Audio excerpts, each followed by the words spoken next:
નમસ્કાર, welcome back radio city joke સ્ટુડિયોમાં. અત્યારે આપણે કિશોર કાકા સાથે બેઠા છે અને કાકાને 25 વીક્સ જોક સ્ટુડિયો પર પૂરા થયા છે, એનું સેલિબ્રેશન ચાલે છે.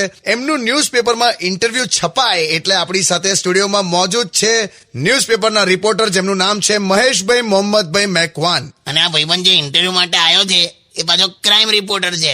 મારા સામાન્ય જવાબમાંથી ગુનો શોધી કાઢે છે યાર. તમે ખતરનાક અંડરવર્લ્ડ ડોન છોટા દંત મંજન એને કેટલા સમયથી ઓળખો છો? કોના રિલેટેડ બધું પૂછે છે? મને પૂછો છો? ઓ સોરી, આ જૂની સ્ક્રિપ્ટ હતી. સર આ કિશોર કાકા છે, જોક સ્ટુડિયો પર છે આપણે. ઓ યસ.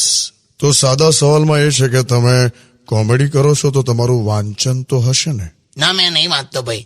વાંચો છો કોને એવું બોલો ને હવે. ના યાર, આ ગમે તે જવાબ બોલો ને તમે, ગુનો શોધી કાઢે છે એમાંથી યાર. એટલે તમે કશું જ નથી વાંચતા? ના કીધું ને મેં. એટલે તમે ઇન્સ્ટ્રક્શન્સ જેમ કે દિવાલ પર થૂકવું નહીં એ નથી વાંચતા, ગો સ્લો એ પાટીઓ નથી વાંચતા, શાળા ધીમે હાકો એ નથી વાંચતા, હોસ્પિટલની બાજુમાં ડોન્ટ બ્લો હોર્ન નથી વાંચતા, એક્સેટ્રા એક્સેટ્રા. એમને છે ને, જવાબ ના આપે તો એ ગુનો સાબિત કરી નાખ્યો ને એને.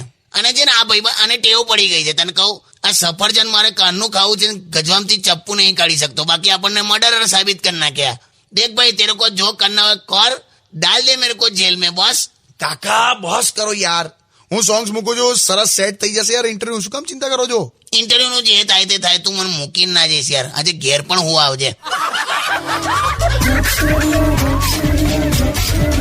Only on